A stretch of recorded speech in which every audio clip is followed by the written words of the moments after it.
Episode 18 की शुरुआत में हम देखते हैं कि एलन अभी भी बेहोश पड़ी थी, लेकिन जब उसे होश आता है तब वो उठ के अपने आप को देखने लगती है और सोच रही थी कि अभी तक वो मरी कैसे नहीं। तब वो अपने ड्रैगन हार्ट को देखते हुए कहती है कि ये मेरा ड्रैगन हार्ट इतना ज्यादा स्टेबल कैसे है। अभी जब मैं बेहोश हुई थी तब मेरे साथ क्या हुआ था। तब उसकी नजर उस गोले पर जाती है जिस गोले से वो सेजुन को देखती है। अब वहाँ पर जाने पर सिस्टम की ओर से उसे मालूम पड़ता है कि सेजुन ने उसकी जान बचाई है। सेजुन ने उसे हनी जेली दिया था जिस वजह से उसका ड्रैगन हार्ट स्टेबल हो चुका है अभी।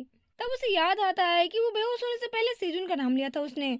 अब ये जान के वो काफी ज्यादा शर्माने लगती है और कहती है कि मुझे नहीं पता उसने मेरे ड्रैगन हार्ट को कैसे स्टेबल किया। क्या पता वो हनी जेल से मेरा ड्रैगन हार्ट स्टेबल हो चुका है क्योंकि उसने काफी सारी मधुमक्खियां पाल रखी है जिस वजह से उसका किसी एक स्किल का लेवल अप हो चुका होगा। अब ये जान के वो थोड़ा सा दुखी हो जाती है और कहती है कि मैं बेहोश पड़ी थी तो मुझे इसका टेस्ट भी मालूम नहीं पड़ा।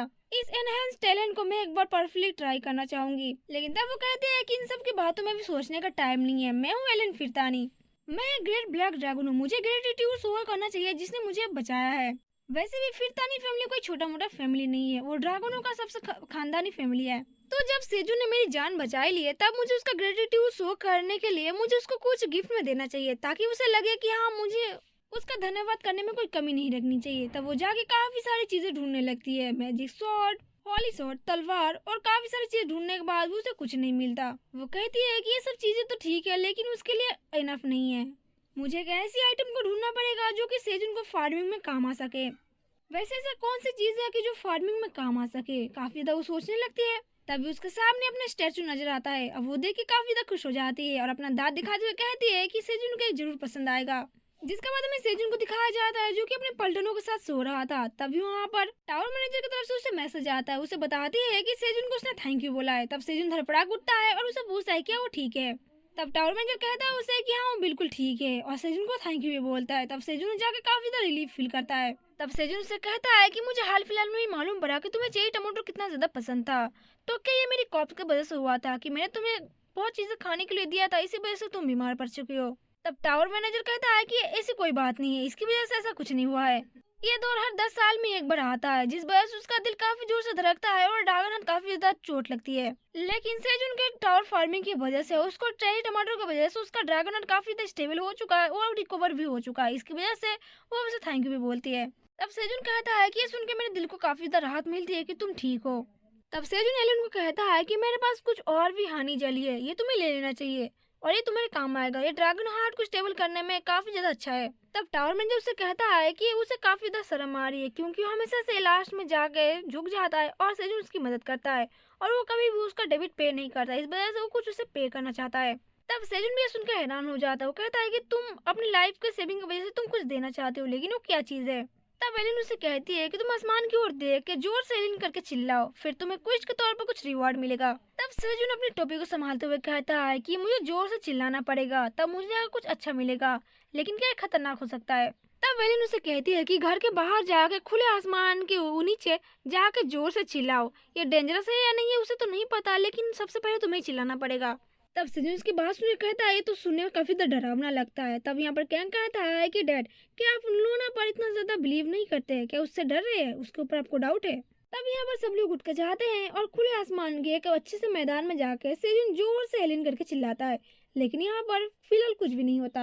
अब सेजुन को इधर उधर कुछ भी तो नजर नहीं आता, लेकिन तब यहाँ पर सिस्टम अपडेट होता है और सेजुन को बताता है कि तुमने क्वेस्ट को कंप्लीट कर लिया है और क्विज कंप्लीट करने की वजह से तुम्हें एलिन की तरफ से एक फाउंटेन गिफ्ट मिलता है जो कि एलिन का 100 बर्थडे पर तुम्हें दिया जा रहा है। अभी तो सेजुन को कुछ भी समझ में नहीं आता कि 100 बर्थडे पर क्या गिफ्ट दिया जा रहा है, फाउंटेन, लेकिन वो है कहाँ पर। लेकिन तभी उसकी नजर उसके सर के ऊपर पड़ती है। वो फाउंटेन उसके सर के ऊपर गिरने ही वाला था। वो जैसे तैसे करके वहाँ से अपनी जान बचा के भागते हैं और फाउंटेन वहीं पर नीचे गिर जाता है। सेजुन और बाकी के लोग देख कहते हैं जाइंट स्टैचू यहाँ पर कर क्या रहा है। तब वहाँ पर सिस्टम फिर से ओपन होता है और उन्हें बताने लगता है इस स्टैचू के बारे में। तब ये देख के सचिन बेचारा सदमे में था और वो मनी मनी कहता है कि ये क्या भला है, लेकिन वो कहता है कि मुझे देख के खुशी हुई कि इतना स्टैचू भला, मतलब इतना अच्छा फाउंटेन मुझे मिला है रिवॉर्ड के तौर पर, चलो ये भी ठीक है। तब यहाँ पर सिस्टम सचिन को बताता है कि फव्वारे की मदद से तुम्हारी जो टाइमिंग है वो काफी हद तक बढ़ जाएगी, तुम्हारी फार्मिंग में काफी आसानी होगी।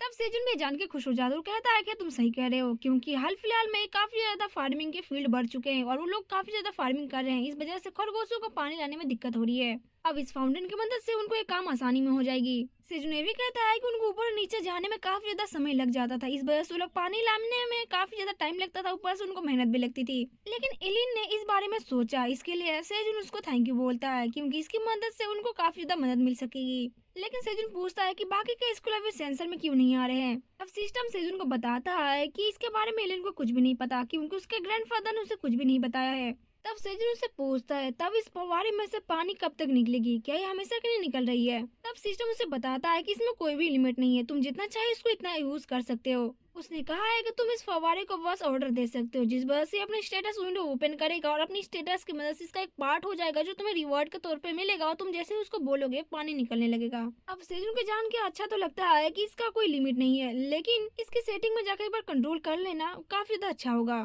अब सेजुन के सामने एक फाउंटेन मैजिक कंट्रोलर आ जाता है। इसकी मदद से सेजुन इस स्टेचू को कहीं पर भी लगा सकता है। वैसे सेजुन इसे देख के काफी हैरान था क्योंकि एक गेम कंट्रोलर था।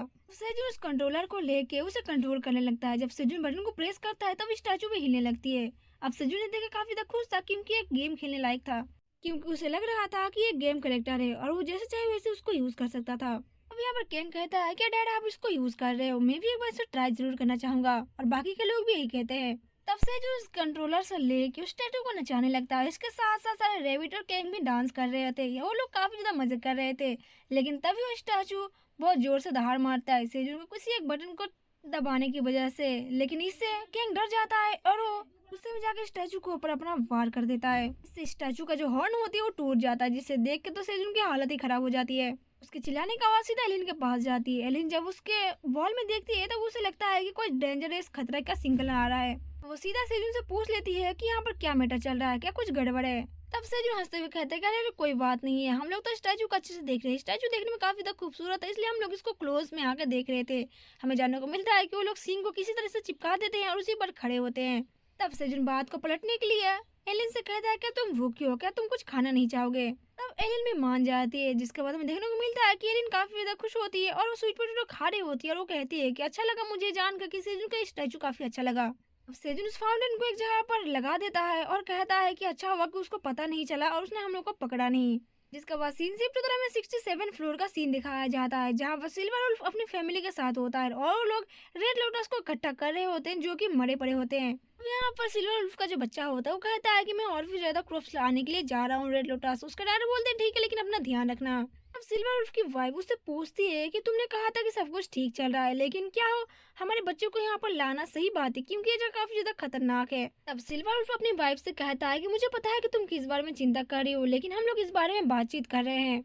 अभी रेड लोटस को कंट्रोल में लाने की कोशिश की जा रही है। हमें पता है कि ये काफी ज्यादा मात्रा में है, लेकिन धीरे धीरे इसका कंट्रोलर हमारे हाथ में आ रहा है। भले ये मात्रा में काफी ज्यादा हो, लेकिन हम लोग धीरे धीरे इसके ऊपर कंट्रोल पाने की कोशिश कर रहे हैं और इसका टाइम और आक्रमण का जो पैटर्न है हम लोग धीरे धीरे इसके ऊपर भी जांच पड़ताल कर रहे हैं। अब वो लोग ऐसा इसलिए नहीं कर पा रहे थे क्योंकि जो ग्रीन अनियन खा रहे थे वो काफी ज्यादा कठोर था, इसी वजह से हाल फिलहाल में वो लोग हमला नहीं कर रहे हैं। इस रेड लोटस जो होते हैं अभी फिलहाल तो कुछ जगह पर छुपे हुए थे, और अभी जो लिजर्ड मैन भी है वो भी रेड लोटस को मारने के लिए वो जो कठोर वाली ग्रीन अनियन है वो भी उसको रो पड़े हैं। और अगर यहाँ पर कुछ भी घटित होता है यानी कुछ भी गड़बड़ होता है या डेंजरस कुछ भी सीन होती है तो जो लिजर्ड मैन है वो हमें बचा ही लेंगे। तो मेरी प्यारी वाइफ, तुम्हें चिंता करने की जरूरत नहीं पड़ेगी। तभी हमें देखने को मिलता है कि सिल्वर वुल्फ का जो बच्चा होता है वो रेड लोटस को इकट्ठा कर रहा होता है। तभी अपने मॉम डैड को बोलता है, लेकिन उतने में उसके पीछे से काफी सारे रेड लोटस उसके ऊपर हमला कर देते हैं। वे देख के दोनों बहुत ज्यादा घबरा जाते हैं और रेड लोटस अब सिल्वर वुल्फ के बच्चे को मारने ही वाले होते हैं, लेकिन तभी वहाँ पर लिजर्ड मैन आ जाता है और उसे बचा लेता है। जिसके बाद सीन शिफ्ट होता है, हम सब लोगों को देखते हैं जो कि सेजुन के साथ बैठ के एलिन को देख रहे होते ब्लू मून के नाइट के दिन। सेजुन कहता है कि ऑलरेडी ये 9 ब्लू मून की रात है और देखो एलिन कितनी ज्यादा खूबसूरत लग रही है उड़ती हुए। तब सेजुन केंग की मॉम से पूछता है क्या केंग की मॉम ठीक है। तब केंग की मॉम सेजुन को बताती है कि हाँ फिलहाल तो वो ठीक है, क्योंकि एलिन ने अब जो नीली चंद्रमा थी यानी कि मून नाइट की वजह से उसने काफी हद तक उसके ऊपर कुछ संतुलन बना दिया, जिसकी वजह से वो मेंटली स्टेबल है। जैसा कि मैंने एक्सपेक्ट किया था, टावर मैनेजर सच में काफी ज्यादा कमाल की है। तब सेजुन कहता है कि हाँ ये तो बहुत रिलीफ की बात है, अब जब ब्लू मून की नाइट आ ही चुकी है तो क्या हमें क्रॉप्स को काटने के लिए इंतजार करना चाहिए। तब वहाँ पर रेबिट आते हैं, रेबिट मॉम और डैड, और उसे बोलते हैं कि कुछ क्रॉप्स के अंदर कुछ क्रॉप्स के अंदर ब्लू मून की नाइट पड़ चुकी है, जिस वजह से वो लोग तोड़ने के लिए काबिल हो चुके हैं। तब सेजुन कहता है कि ठीक है, जब टाइम आ ही चुका है तो चलो क्रॉप्स को तोड़ते हैं। जिसके बाद सीन से में देखने को मिलता है कि सेजुन इस बार काफी ज्यादा ब्लू मून की चेरी टमाटर को हार्वेस्ट करता है। यहाँ पर चेवी रेबिट उसका छोटा भाई उसे कहता है कि अंकल, ब्लू मून की नाइट की वजह से चेरी टमाटर के साथ साथ जो कॉर्न है वो भी हार्वेस्ट होने के लायक हो चुका है। अब सेजुन सुनकर हैरान हो जाता है। वो कहता है कि सच में, अगर ऐसी बात है तो हमें वहाँ पर जाकर उसे देखना चाहिए हार्वेस्ट करने के लिए। तो जब सेजुन वहाँ पर जाता है तब उसे देखने को मिलता है कि यहाँ पर 2 कॉर्न पक चुके थे। वो देख के काफी ज्यादा खुश होता है। वो कहता है कि अब एलियन भी काफी ज्यादा चेरी टमाटर खा के उसका जो ड्रैगन हार्ट है वो काफी ज्यादा स्टेबलाइज हो चुका है और बार बार चेरी टमाटर नहीं खा सकती। इस वजह से मुझे इसको देना चाहिए। अब वहाँ पर सिस्टम ओपन होती है और सेजुन को बताती है कि टावर मैनेजर बहुत ज्यादा पेट्रोलिंग कर लिया है, इस वजह से वो काफी ज्यादा थक चुकी है। तो सेजुन मुझसे कहता है कि ठीक है, मुझे पता है कि तुमने काफी ज्यादा हार्ड वर्क किया है, इसलिए तुम्हें रेस्ट की काफी ज्यादा जरूरत है। अभी अभी उसने 2 क्रॉप्स को हार्वेस्ट किया है जो कि कॉर्न होता है। तुम्हें इसको खाना चाहिए क्योंकि तुम्हारा जो ड्रैगन हार्ट है वो अभी अभी स्टेबलाइज हुआ है। तुम अभी चेरी टमाटो नहीं खा सकती, इस वजह से मैं चाहता हूँ कि तुम इसे खा लो, जिस वजह से तुम्हें काफी ज्यादा आराम मिलेगी। टावर में जो थैंक यू कहती है और वो क्रॉप लेके वो चली जाती है सोने के लिए। तब सेजुन बाकी क्रॉप्स को हार्वेस्ट करने के लिए जाता है। तभी उसे देखने को मिलता है कि एक कॉर्न काफी ज्यादा चमक रहा होता है। सेजुन से कहता है कि ये क्या चीज है, एक तो काफी ज्यादा ग्लो कर रहा है, वो भी रेड लाइट में। सेजुन ज्यादा टाइम वेस्ट नहीं करता, उस कॉर्न को तोड़ लेता है और सिस्टम से पूछता है कि ये है क्या। तब सिस्टम उसे बताती है कि तुमने हार्वेस्ट किया एक्सप्लोडिंग साइटामाक्रोन। इसका जो प्रोटीन है और हार्वेस्टिंग लेवल है 4 है और इसका जो EXP पॉइंट है ऑप्टेन होकर 30% EXP हो चुका है। तुमने टावर के अंदर एक न्यू वैरायटी का क्रोन भी वेरीफाई कर लिया है और इस क्रोन को कोई भी हार्वेस्ट नहीं कर सकता बिना तुम्हारी कोई परमिशन के।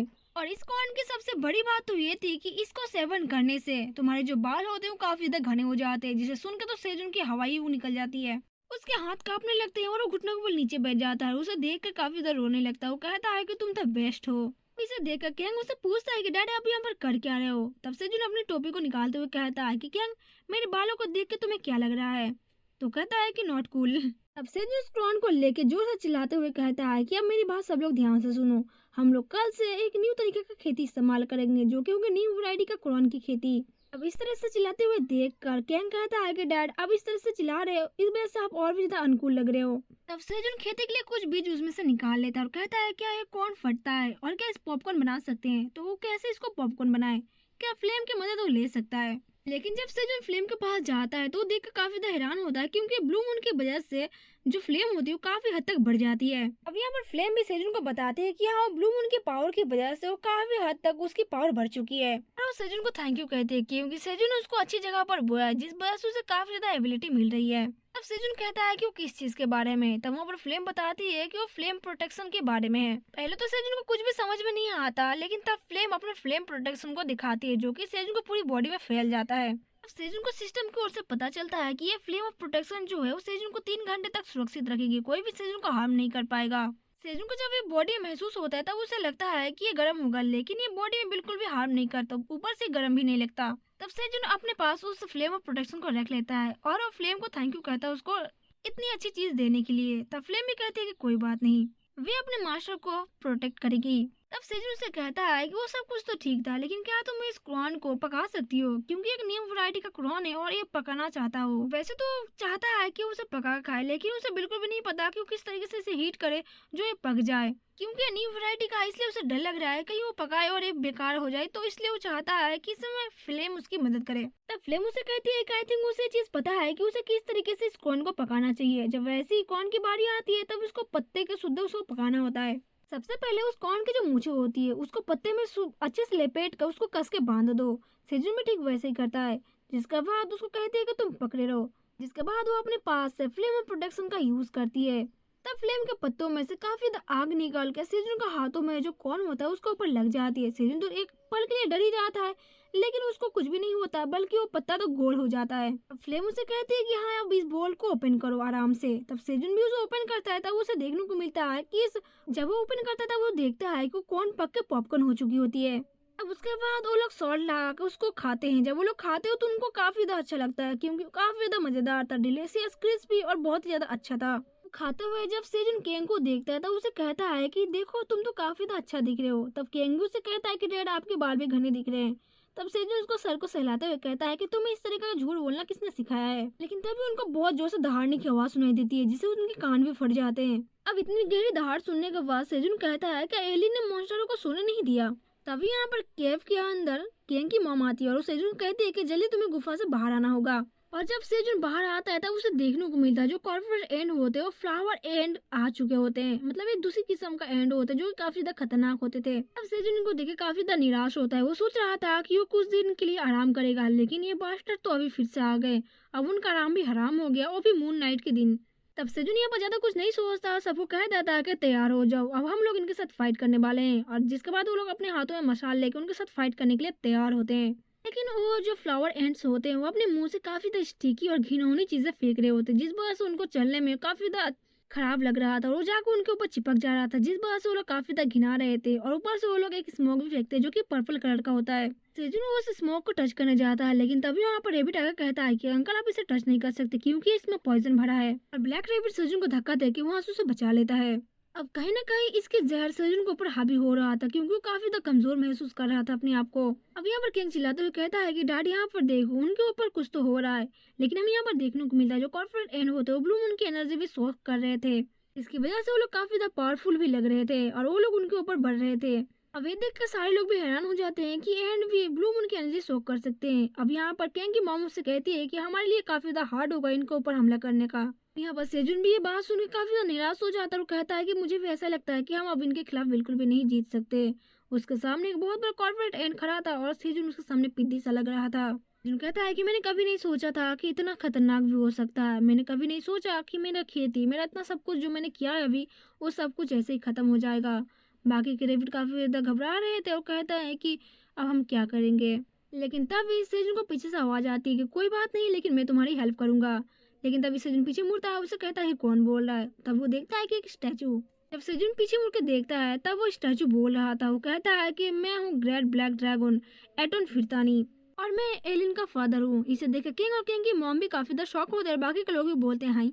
सेजुन को भी अपनी आंखों पर बिलीव नहीं हो रहा था कि ये स्टैचू उसके सामने जो था अभी अभी वो बोल रहा है। उसे बिलीव नहीं हो रहा था अपनी आंखों पर कि स्टैचू ये बोल कैसे सकता है। तब वो स्टैचू यानी कि एटन फिरतानी सेजुन से कहता है कि ये गोल्डन मैजिक से बना हुआ है। ये ऑटोमेटिकली काम करने लगता है और एक्टिव हो जाता है जब एलिन किसी भी ट्रबल में होती है। वो कहता है किसी अननोन रीजन की वजह से वो लोग वेब गेट के पास नहीं पहुंच सकते और ना ही वो गेट ओपन हो रहा है। और अभी उनके पास ऐसा कोई भी पोजीशन नहीं है जिसका यूज करके वो लोग ब्लैक टावर के अंदर एंट्री कर सके। अथॉरिटी इनकी इजाजत नहीं देती।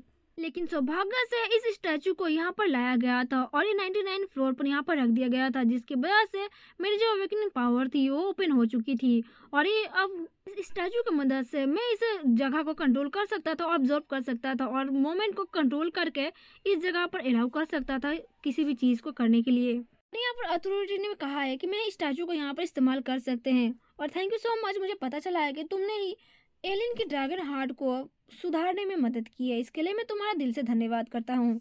तब सेजुन से कहते करे कोई बात नहीं, वो तो वैसा ही कुछ नहीं था, मुझसे जो बन पड़ा मैं कर रहा हूँ। तब यहाँ पर एटन फिरतानी सेजुन से कहता है कि तुमने अनुमान लगा ही लिया होगा क्योंकि ब्लैक टावर के अंदर ये चीजें प्रॉपर्ली काम नहीं कर रही है और चीजों को संभालना काफी ज्यादा मुश्किल हो रहा है। इस वजह से मैं अभी तुम्हारी मदद करना चाहूंगा। सेजुन से हैरानी से पूछता है कि तुम मुझे हेल्प करना चाहते हो, लेकिन किस तरीके का हेल्प की बात हो रही है। तब एटन फिरतानी यानी कि एलिन के डैड सेजुन से कहते हैं कि मैं चाहता हूँ कि तुम एलिन की तरफ से एलिन को और एक टावर की मैनेजमेंट को संभालो। तब यहाँ पर सेजुन काफी हक्का बक्का था। उसे कहता है कि सॉरी मैं समझ नहीं पा रहा हूँ, मैं कैसे ब्लैक टावर को संभाल सकता हूँ, मैं कैसे इस टावर को संभाल सकता हूँ। मैं तो बस एक टावर फार्मर हूँ जिसके पास कोई भी स्पेशल एबिलिटी नहीं है और ऊपर से मैं इस टावर से बाहर भी नहीं जा सकता। मैं 99 फ्लोर पर अटक के रह चुका हूँ, ऊपर से अभी मैं उस एंड्स को भी मार नहीं सकता। मैं तो बुरी तरीके से बेकार हूँ। तब यहाँ पर ब्लैक रैबिट से उनसे कहता है कि अंकल जो एंड्स होते हैं वो हमारी तरफ आ ही रही हैं। तब यहाँ पर एटन फिरतानी एंड्स को देखते हुए सेजुन से कहता है कि नहीं, तुम्हें जितना लगता है तुम उससे ज्यादा पावरफुल हो इस सब सिचुएशन को हैंडल करने के लिए, लेकिन अभी के लिए मैं इस चीज में तुम्हारी हेल्प कर दूंगा, सो तुम चिंता बिल्कुल मत करो। लेकिन तभी उस स्टैचू की आंखें बदल जाती है। सेजुन समझ नहीं पाता, लेकिन तभी वो स्टैचू जोर से कहने लगती है कि मैं हूँ काइजर फिरतानी, एलिन का ग्रैंडफादर। और सेजुन को बहुत ज्यादा नजदीक चला जाता है जिससे सेजुन डर के नीचे गिर जाता है। काइजर फिरतानी सेजुन से कहता है कि तुम्हारी वजह से मैंने अपने ग्रैंड डॉटर को बहुत दिनों से नहीं देखा है। पिद्दी लड़के, मुझे जरा सा भी टाइम नहीं लगेगा तुम्हें क्रैश करने में, लेकिन अभी के लिए मैंने जितना सब कुछ देखा है तुम यहाँ पर बहुत ज्यादा इम्पोर्टेंट हो, इसलिए मैं तुम्हें कुछ भी होने नहीं दे सकता। तब सेजुन डरते हुए उनसे कहता है कि मेरे लिए खुशी की बात है कि आपको मुझे देखकर अच्छा लगा, मेरा नाम सेजुन है, नाइस टू मीट यू। ही मुझे मुझे पहले सच में नहीं पता था कि इस स्टैचू के अंदर कोई और भी रह सकता है। मैं इसके लिए काफ़ी ज़्यादा माफ़ी मांगता हूँ, मुझे नहीं पता था। तब वो स्टैचू यानी कि काइजर फिरतानी हंसने लगता है और कहता है कि मैंने जितना सोचा था तुम मुझसे ज़्यादा पोलाइट हो। अभी के लिए हम इन सब के बारे में बाद में बात करते हैं, लेकिन सबसे पहले उस एंड को देख ले, जिसके बाद वो अपने रूप को बड़ा कर लेता है। इसके बाद वो मूनलाइट के साथ काफ़ी ऊपर चला जाता है, बिल्कुल मूनलाइट के सामने। और जिसके बाद वो अपने रोड एंड विंड का इस्तेमाल करता है, जिस वजह से वहाँ पर काफ़ी देर से हवा चलने लगती है और वहाँ पर एक बार में ही सारे वहाँ पर जो एंड होते हैं वो खत्म हो जाते हैं। जहाँ पर वो रोटेट विंड गिरा था, वो जगह पर फट जाती है, वो जगह बहुत ज़्यादा गहरा हो जाता है और वहाँ पर काफ़ी ज़्यादा तबाही मच चुकी होती है। ये देख के सारे लोग बहुत ज़्यादा हैरान थे और यहाँ पर कैंग की मॉम सेजुन को और यहाँ पर कैंग सारे दोस्तों को संभाल रहा होता है। कैंग की मॉम कहती है कि इसने एक विंड पावर को ऑब्टेन किया है, ये ड्रैगन का असली पावर है। तो यहाँ पर एडन फिरतन उससे कहता है कि सेजुन उस जगह पर जाओ जहाँ पर सारे मर चुके हैं, वहाँ पर तबाही मच चुकी है, तो वहाँ पर तुम्हें वहाँ पर एक आइटम मिलेगा जिससे तुम्हें काफी ज्यादा हेल्प मिलेगी उस आइटम से। पहले सेजुन की बात समझ में नहीं आती कि ऐसा कौन सा आइटम है जो इन एंड को मिलने के बाद मुझे हेल्प मिलेगी। तब सेजुन उस जगह पर धीरे धीरे जाने लगता है, लेकिन जब वो गड्ढे में जा रहा था अभी भी वो जगह काफी ज्यादा गर्म थी। इससे सेजुन की बात महसूस भी होती है कि जगह बहुत ज्यादा हीट है, लेकिन अजीब बात थी उसे चोट नहीं लग रही थी।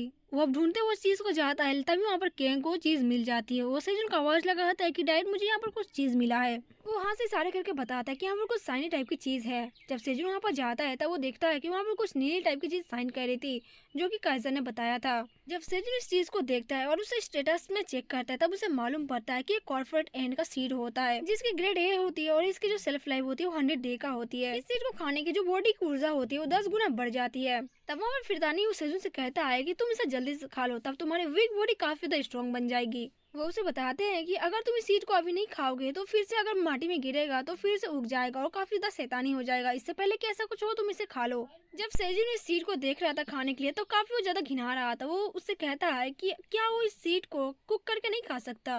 तब ये जानकर फिरतानी काफी ज्यादा हैरान होता है, कुक करके क्या मतलब है तुम्हारा। फिर वो कहता है कि ठीक है, जैसे तुम्हारी मर्जी, अगर तुम इसे कुक करके खाना चाहते हो तो तुम इसे खा सकते हो, लेकिन जल्दी करना। अब यहाँ पर फिरतानी उससे कहते हैं कि तुम्हारे पास वो चीज है जिसे तुम खाना बनाते हो। तब यहाँ पर सेजुन कहता है कि नहीं, फिलहाल तो मेरे पास नहीं है, लेकिन मेरे पास कुछ चेरी टमाटर पड़े जो कि मैं इसे बाद में खाना चाहता था। तब सेजुन अपने पॉकेट से कुछ चेरी टमाटर निकाल के वहाँ पर स्टैचू का हाथ में रख देता है, लेकिन सेजुन से पूछता है कि किस तरीके से आपके पास पहुंचेगा, क्योंकि ये तो स्टैचू है।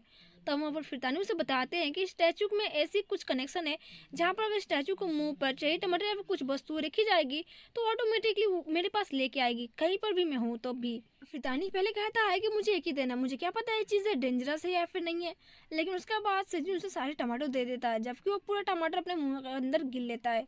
वो सारे चेरी टमाटर स्टैचू के मुंह के अंदर जाता है, तब वो सारा टमाटर सीधा फिरतानी के पास पहुंच जाता है, जिससे पाकुर काफी ज्यादा खुश होता है। वो चेरी टमाटर को अपने हाथ में लेता है, तब वो कहता है कि अच्छा तो यही वो चेरी टमाटर जिसकी वजह से मेरी एलिन जो है वो ठीक हो चुकी है। ये वहाँ पर एलिन फिरतानी के डैड को देखते हैं जो कि काफी ज्यादा रिसर्च कर रहे होते हैं। उनको पता चलता है कि जो रेड लोटस है उन्हें मॉन्स्टर और ह्यूमन दोनों खा रहे थे। ये काफी ज्यादा अजीब था, लेकिन सबसे बड़ी बात तो अभी यह थी कि रेड लोटस टावर तक पहुंचे कैसे, और अगर रेड लोटस को 99 फ्लोर पर ले जाया जा रहा है तो इसमें तो काफी ज्यादा टाइम लग जाएगा उनको ले जाते हुए। लेकिन ये आश्चर्य की बात है कि उसने लाशों के ऊपर पड़ने वाले उन कीड़ों के बारे में, पकाने और खाने के बारे में सोचा है। वैसे तो मेरा बिजनेस नहीं है, जिसका काम उसी को साझे, मैं करूँ तो डंगा बाजे, लेकिन एक हिसाब से अच्छा हो जाएगा। टावर में रहने वाले मॉन्स्टरों को आपातकाल मृत्यु नहीं होगी, यानी कि उनको खाने के लिए कुछ तो सामान मिल ही जाएगा। और ऊपर से वहाँ पर जो वेजिटेबल है वो अलग लेवल के एक वेरायटी है, और इनमें से कुछ ऐसे भी कॉप्स है जिसने एलिन हार्ट को भी अच्छा किया था, एलिन के हार्ट को भी मतलब काफी हद तक सुरक्षित कर दिया है। वैसे तो एक टावर फार्मर है और उसका एक जॉब है, लेकिन अभी तक मैं इतने सालों से टावर के अंदर काम कर रहा हूँ, मुझे इसके बारे में बिल्कुल भी डिटेल्स में पता नहीं था। अगर इसके बारे में सोचा जाए तो देखा जाए टावर फार्मर एलियन के लिए काफी ज्यादा होप पैदा करता है, उसके लिए काफी ज्यादा हेल्पफुल होता है। मुझे जल्दी इस पर गौर करना होगा। तभी हम देखते हैं कि एक्सन के पीछे उसके डैड चिल्लाते हुए आ रहे थे। तब वो देखता है उसके फादर दौड़ते हुए उसके सामने आ रहे थे। वो डर जाता है और घबराते हुए पूछता है कि क्या बात है पापा, क्या हो गया। आपको इस तरीके से दौड़ के नहीं आना चाहिए, क्योंकि आप ही हमारी फैमिली की गरिमा हो, आपको उसे बनाए रखना चाहिए। वो कहता है कि ज्यादा माइंड मत करो, सबसे पहले इसे देखो। तब वो देखता है ये तो कुछ टमाटर है का मतलब कुछ कॉफ होता है। वो कहता है कि इसे तो कॉफ कहते हैं, जो कि टावर फार्मर ने बनाया था और उसने एलिन को दिया था उसका ड्रैगन हार्ट के लिए। तो क्या आपने उसको यहाँ से मंगवाया है? क्या इसमें कोई प्रॉब्लम है? तब उसके फादर वहाँ पर जवाब देते हैं कि काफी ज्यादा टेस्टी है। सुन के तो बेचारा हक्का बक्का रह जाता है कि ये क्या बात हो रही है। जिसका बाद हमें सेजन को दिखाया जाता है जो कि जोर जोर से काइजर को चिल्ला रहा था, लेकिन उससे पता चलता है कि जब से उसने टमाटो को दिया है तब से स्टैचू हिल भी नहीं रहा है। लेकिन क्यों? बाकी के लोगों को कहता है कि हमें काफी ज्यादा देर हो गई है, हमें अब घर जाना चाहिए। लेकिन तब वो पीछे मुड़ के देखता है कि वो लोग कुछ तो कर रहे थे। तब वो उन लोगों से पूछता है कि वो लोग यहाँ पर कर क्या रहे हैं। तब यहाँ पर रेबिट उसे बताता है कि अंकल के को कुछ मिला है। कैंग एक बड़ा सा कॉर्प उठा लेता है वहाँ से और कहता है कि डैड क्या मैं इसको ले जा सकता हूँ। तब सेजन उसे देखता है, ये तो कॉर्पोरेट एंड का इंच ब्रांच होता है। तब यहाँ पर कैंग सेजन को बताता है कि उसे भी एक वेपन चाहिए, जैसे कि ब्लैक रेबिट के पास उसके पास एक हैंगर है। तब सेजन उसे देखते हुए कहता है कि ये दिखने में तो काफी ज्यादा मजबूत लगता है, लेकिन हम इसे घर नहीं ले जा सकते क्योंकि ये काफी ज्यादा बड़ा है। जिसे सुनकर कैंग का मुंह लटक जाता है। वो कहता है कि क्या है नहीं, देखो इसका तो भी एक नाम भी है, मैं इसे घर भी नहीं ले जा सकता, कितना ज्यादा शर्म की बात है। तब सेजन से कहता है कि कोई बात नहीं, सबसे पहले घर चलो, फिर हम वहाँ पर जाएंगे तो वहाँ लेकर अच्छे से वेपन तलाश करेंगे। तब सेजन देख के हैरान हो जाता है क्योंकि कैंग ने उस बड़े से जो डंडा था उसे उठा लिया था। कैंग को चिल्लाते हुए कहता है कि मैंने कहा था ना तुम इसे नहीं उठा सकते। लेकिन तब वो हैरान हो जाता है क्योंकि कैंग ने उस लाठी को छोटा कर लिया था, जिसे देखकर सेजन और ब्लैक रेबिट दोनों भी बहुत ज्यादा हैरान हो गए थे। उसे कहता है कि एक आइटम है जिसकी वजह से वो लोग इस आइटम का इस्तेमाल कर सकते हैं, क्योंकि यह आइटम छोटा बड़ा हो सकता है। अब सेजन जब सिस्टम में देखता है तब सिस्टम इससे बता सकता है कि ब्लू मून की वजह से हुआ है, जिस वजह से आइटम अगर अपने मालिक के पास हो तो अपने साइज को बड़ा और छोटा कर सकता है, जिसे देखकर ये दोनों भी काफी ज्यादा हैरान हो जाते हैं। सेजन कहता है मैंने तो कभी सोचा नहीं था, लेकिन कोई बात नहीं, अब कैंग के पास भी उसका एक वेपन आ चुका है। इसी के साथ ये वाला चैप्टर भी यहीं पर खत्म होता है।